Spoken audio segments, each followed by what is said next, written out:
Well, thank you for joining us on our bariatric seminar discussion regarding bariatric surgery. Today we're going to be talking about weight loss surgery, the benefits of bariatric and weight loss surgery, how do we help patients, and what to expect from the journey. Our group consists of 5 surgeons, as you can see, and I am Dr. Sadek. I'm the director of the program and the senior surgeon in the program. During your journey in this process, you're going to be able to meet with us, our physician assistants, our nurses. We have bariatric coordinators and insurance coordinators to help you with the process. We have dietitians and other consultants to help make sure that you are safe and steady and ready for such a change and such a big operation.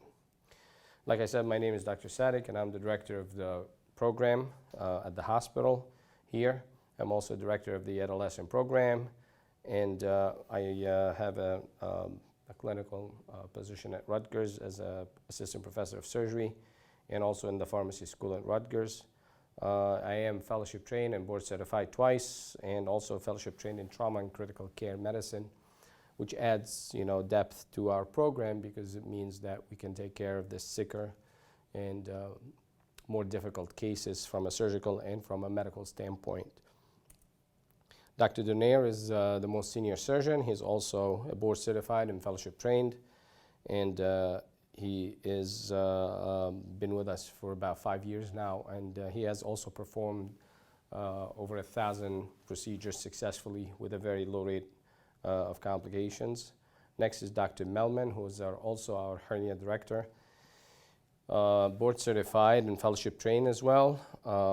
She's also an expert in hernia management, and she's also very well known nationally in treating complex abdominal wall problems. Again, adds a lot of depth to our program that, different patients, sometimes patients will come in with large abdominal hernias that require also weight loss surgery, and we can correct both problems even within our program.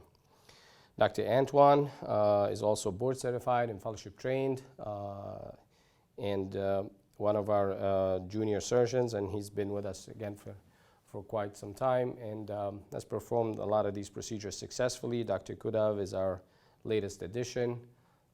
Again, all our surgeons are fellowship trained and board certified, and perform these procedures laparoscopically with the highest ability. This is Lisa Siracusa, our PA, and Jacqueline Taglia, our nurse manager in the office. So, what we're talking about today, we're talking about obesity as a disease, why it happens, how do we fix it, and why it's a global problem that we are trying to correct and help patients live a healthy, happy life. As you can see, obesity causes so many problems. There's basically nothing that we can find from a medical standpoint that is not related to obesity. Recently, obesity has been linked to multiple cancers as well. As you can see, it is linked to breast cancer, uterus cancer, cervical cancer, colon, and prostate. So now we're taking this to a whole new level because I guess, question is, are we also preventing some malignancies by treating obesity? So it's not just the fact that obesity can cause many, many medical problems and can lead to life-threatening problems. The question is, on the long run, is it also contributing to malignancies, which, as you know, are terminal in some cases. So by treating obesity, we are preventing a lot of these malignancies and helping patients regain their health back. Obesity is also related to something called non-alcoholic fatty liver. And that's called, fatty liver is a condition that most people live with, but they just don't know the seriousness of such a condition. This, if progresses, can lead to liver failure and necessity of a liver transplant, and that's a big problem. As a matter of fact, some studies say that fatty liver is going to be the #1 cause for shortage of liver transplants in the world because of the amount of liver failure that it's going to cause. One of the closest things to me is the research in fatty livers, and we have multiple studies now conducted in our program, trying to connect between fatty liver and liver cancer, and it seems that there is some connection between having a fatty liver and developing liver cancer in the future. So what is obesity? I mean, we all know that obesity is excess, fat outside the human body, but in the human body, outside, or inside. And the question is, how do we define obesity? And we define obesity by something called a body mass index. Body mass index takes into account the height because it makes a difference, obviously. It is not the most accurate way, but it's the most common way we use, because also we have to put into account the chest circumference, the neck circumference, the waist, and in relation. But for teaching purposes and for most people out there, body mass index is really the measure we go by. So normal body mass index goes from 18 to 25. Anything above 26 is considered overweight. And then you start with obesity classes. So obesity class 1 is body mass index above 30. Class 2 is between 35 and 40. Extreme obesity class 3 is body mass index above 40. How do you know your body mass index? It's simple. All you have to do is even look up either on our website or on any of the hospital website or even on Google. You just plug in your height, your weight, and it'll give you your body mass index, and it'll tell you how overweight it is. It looks into how much weight does the certain height carry or a frame carries.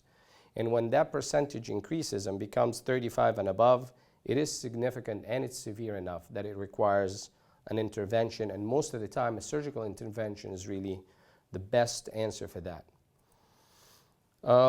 Just to tell you how obesity increased over the years, this is the map of the United States, and all the states and territories show at least a 20% obesity, and in some instances it goes up to 25% or sometimes 30%.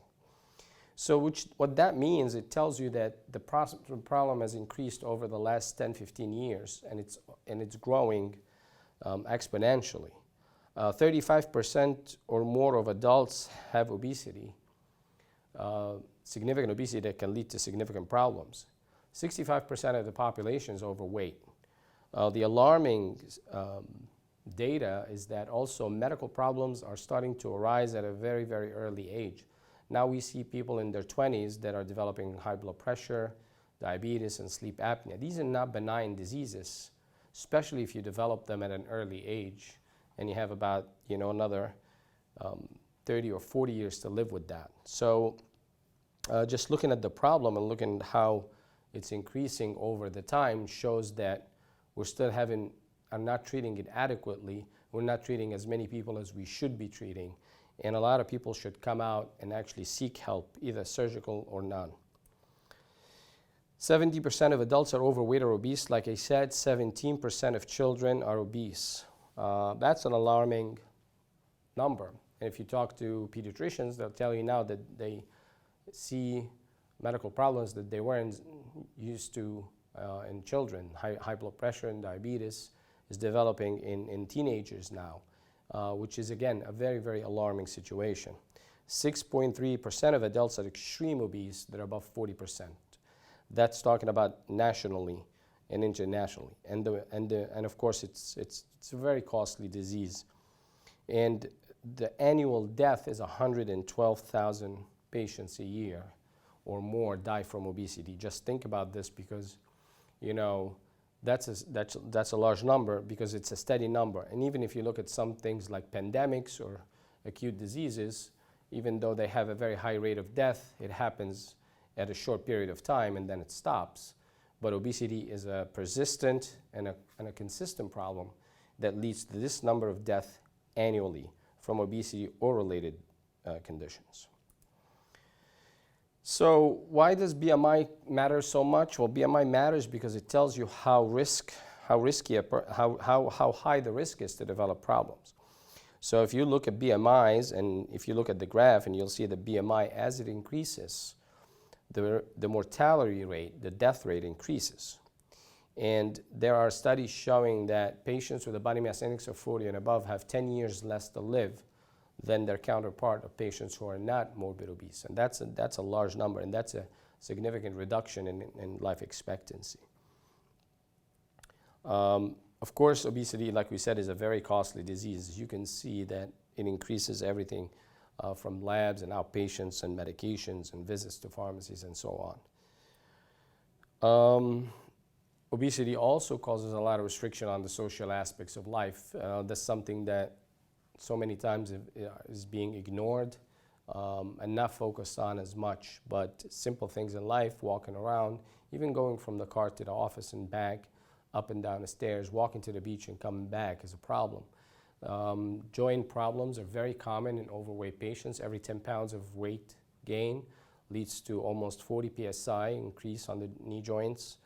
Over time, 100 pounds of weight gain can really do a big damage to the knee joints and the hip joints and the ankle joints. So a lot of times patients have all these aches and pains and back pains, and the reason is the weight. A lot of times the medical doctors don't even tell patients that the problem is weight. I mean, they tell them to lose weight, but they don't discuss in details why weight is a huge problem. Sleep apnea, for example. A lot of patients have sleep apnea that's undiagnosed. Well, sleep apnea is a serious condition because it can increase the risk of developing sudden cardiac death. It can increase the risk of developing heart disease at an early age.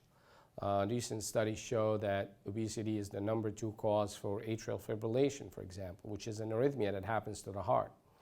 And I tell patients all the time, there is a point where I can treat and cure medical problems, but sometimes medical problems become so chronic that there's no way to cure them. An example is diabetes. In the early phases of diabetes, when we operate on the patient loses significant weight, the diabetes can cure.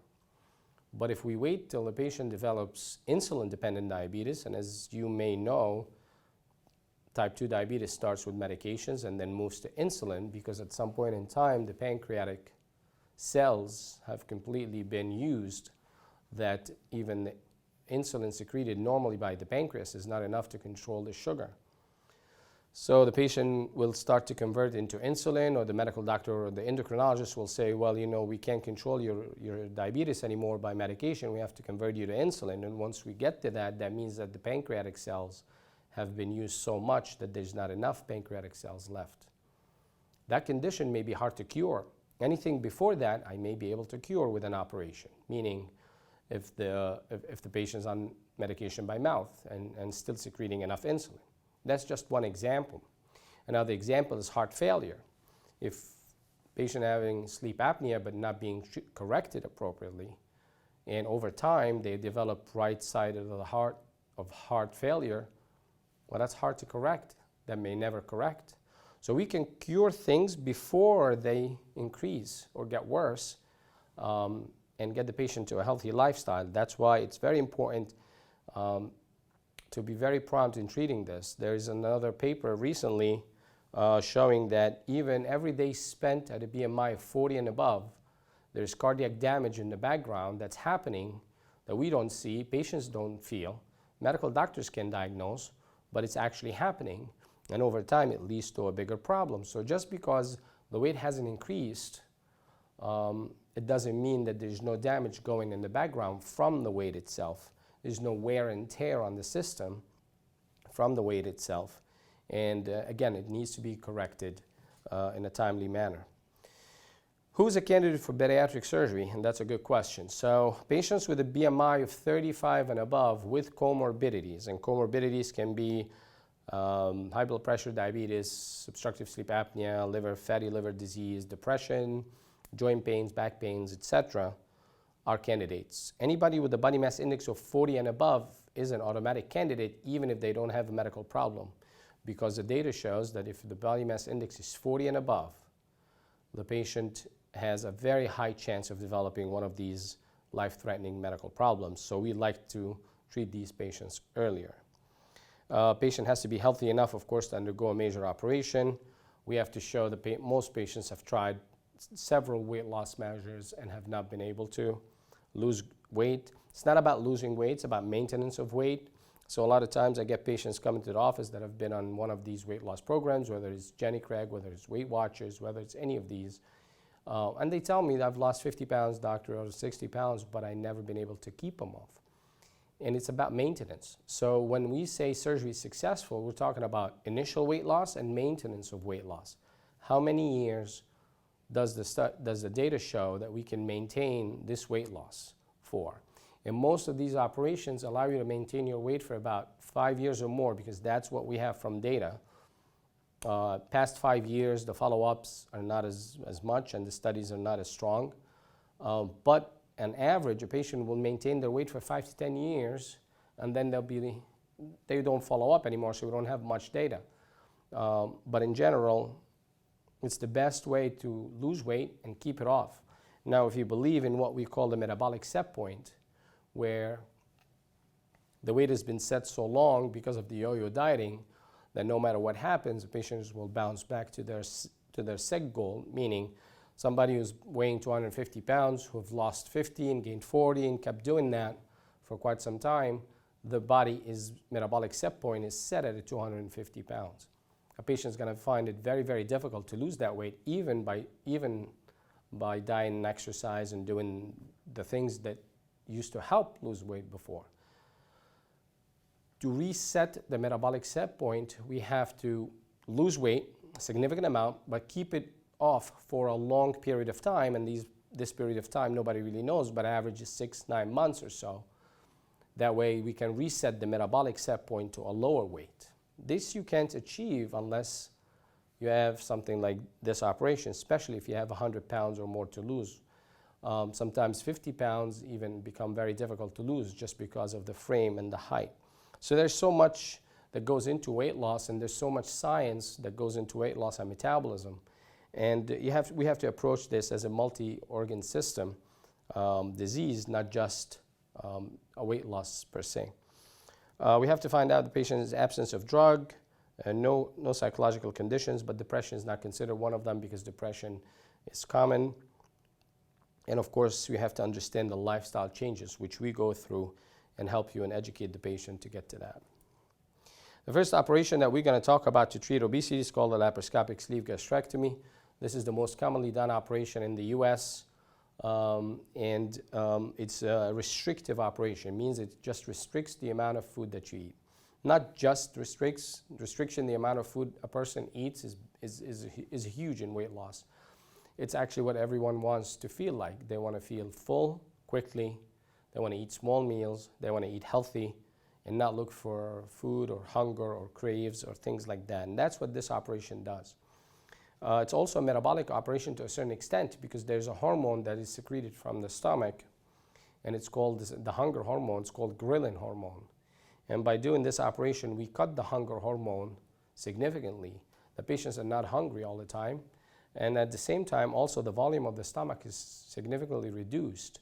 The patients will not have the ability to increase the amount of food that they consume or eat out of boredom or eat out of just because it's there. It's a laparoscopic operation, means we don't make any big incisions, tiny small holes. It takes about 45 minutes of an operation and just a 23-hour stay in the hospital, which is huge. Patients are up and walking 2 hours after surgery, and they're drinking the same day, and they're going home like by the morning. So it's really, we have converted this operation here into a straightforward, well-tolerated operation. And the days of patients laying in a hospital for days and laying in bed for days after surgery are long gone and long behind us. Patients can go back to work within a week to 10 days. Some patients go back longer. It depends on the work schedule, depends on the patient, depends what they do for a living, but on average, not more than a couple of weeks. The risk of complications from this operation in the program is less than 0.1%. So it's very safe. It's probably safer than most operations done worldwide for anything else. There is a 75% excess body weight over 5 years. So if you have 100 pounds to lose, you'll lose 75 pounds and you'll keep them off for 5 years or more. That's what the studies show. And that's a huge number. There's nothing else that can reach that. Next operation is the Roux-en-Y gastric bypass. This has been in the world for years, over 50 years now. we've been doing gastric bypasses, but it went through a series of changes that reached the level we have now. Laparoscopic surgery changed this operation significantly and made it a very good, safe, and actually relatively fast operation. It takes about 2 hours to do this operation, and the patient, again, will be up and walking in a couple of hours and then can go home in 23 hours. It's great for diabetes, so it's actually the instant cure for diabetes. This is the there was an article in New York Times a few years ago that quoted some of these medical papers, and it proves that this is the cure for diabetes. If somebody has bad diabetes, this operation can be the cure.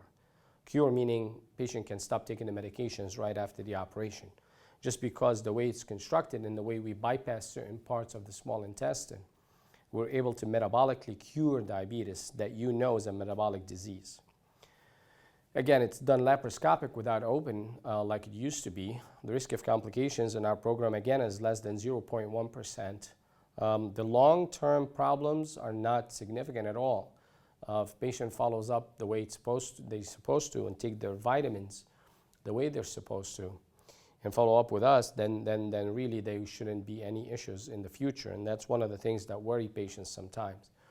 Gastric bypass used to have a bad reputation in the past. That was before laparoscopic surgery came, and laparoscopic surgery changed this operation, became a standard, and became a very safe operation. As a matter of fact, we perform a lot of it on a daily basis. And just to give you, a piece of information, that this is the #1 operation in the world still, in Europe and other parts of the world. Gastric bypass is still considered the #1 operation for weight loss. The recovery time is the same, about a week to 2, just home, relaxing, nothing serious. If patients want to go back to work faster than that, they can very well do so. Lap bands is another operation that should be used for the right patient, shouldn't be used for everyone. The problem with lap bands and why sometimes patients read on the internet that they have bad reputations because they were used for everybody. They're only good for patients certain number of patients with low BMIs who are okay with also having an implanted medical device in them. It doesn't change their anatomy at all. It's technically can be removed and nothing will change in the GI system. But again, it's also an implanted medical device that's going to require follow-up monthly and adjustments. There's a small pouch that's created above the band, and that's what the stomach uses. That's what the body uses as the part of the stomach. But again, it has a long-term complication rate of 11%, where patients can develop acid reflux and require the need for this to be removed. It's a laparoscopic operation. The risk of complications is basically 0, and the patient can go home the same day. So for the right patient, it is the right operation.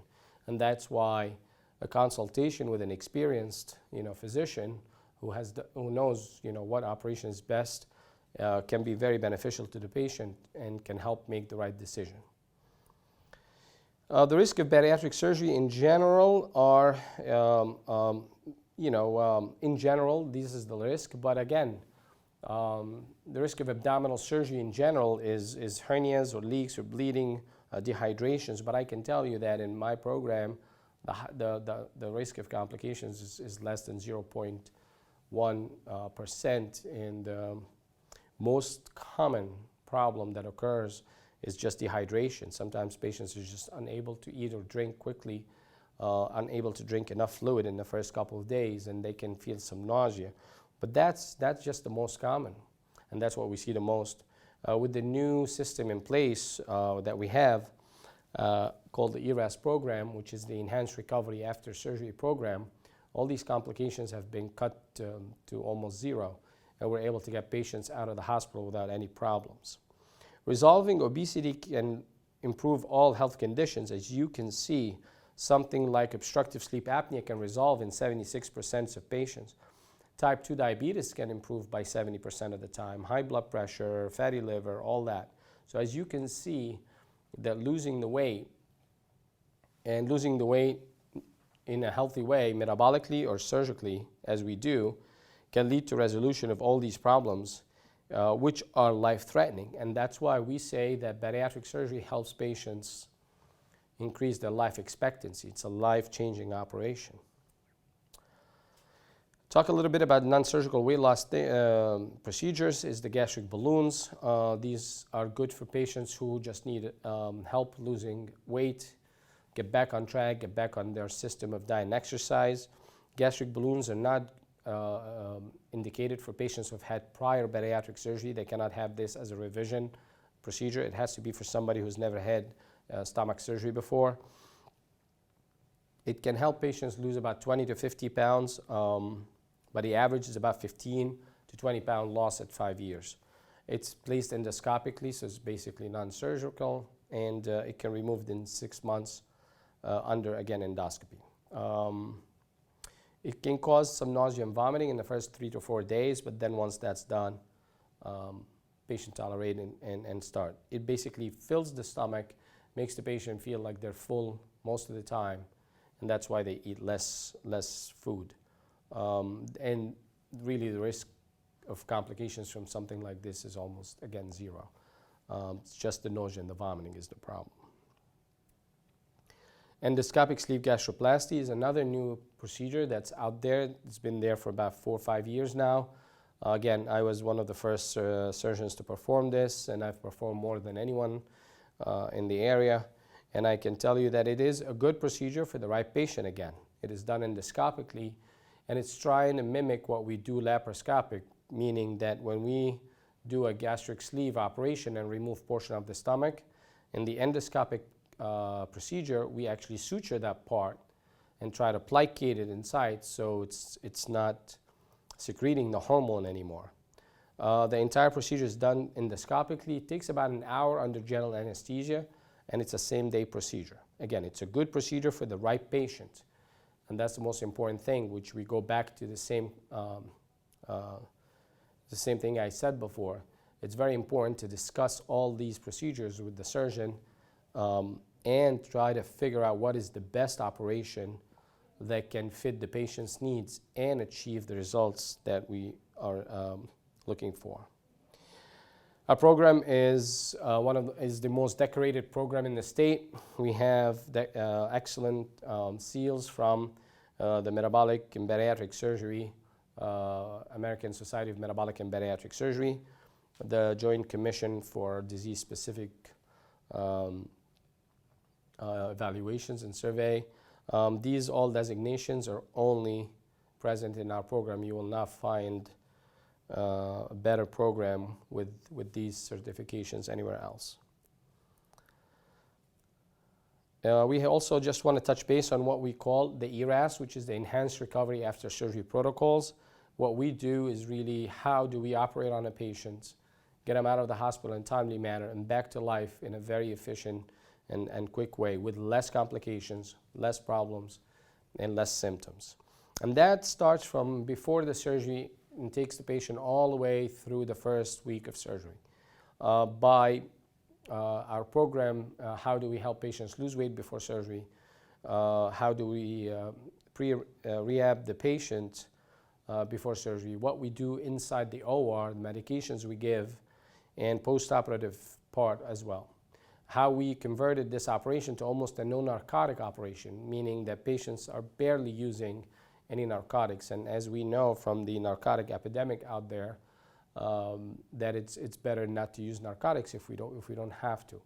And most of our patients don't even fill their narcotic prescriptions after the operation. Like I said, they're up and running, walking around 2 hours after. And in a few days, I allow patients to go on a treadmill and start their journey early. The earlier the patient's on their feet, the better, the quicker the recovery, the less complications they have, the better success. That's why our program is one of the most successful programs probably in the country. So this is a quick seminar. It's a summary. It's not every piece of information that you are gonna want to know, but it's a quick introduction on our program, what's bariatric surgery, why we're so special, why we are better than other programs, and why we can get you through this process safely. my experience for the last 15 years and my laparoscopic skill has enabled me to teach all the surgeons how to perform these operations in a safely and efficient way. And I think our numbers speak for themselves. We need to, if this is something that you're looking for, or even something that you want to discuss, you can schedule a consultation with one of our offices, or virtually or in person, and we can discuss it in more details and try to figure out if this is something that you actually are a candidate for. Of course, the other stuff goes with it, where you verify your benefits, and then you start your journey, which will require about 3 to 6 months to complete. So the sooner you get, the decision, and as soon as you make the decision, the faster you're going to heal and cure, the better your life is going to be, and the quicker you're going to get rid of these medical problems. And that's really what we're looking for. It's a lifelong commitment. There is enough support to help the patient get through this process and maintain their weight loss and a healthy lifestyle. But surgery is just the beginning. It's a tool that we give you, and what you do with it for the rest of your life is going to be your choice. We will be there to support, but ultimately it's going to be the patient's choice. And thank you all.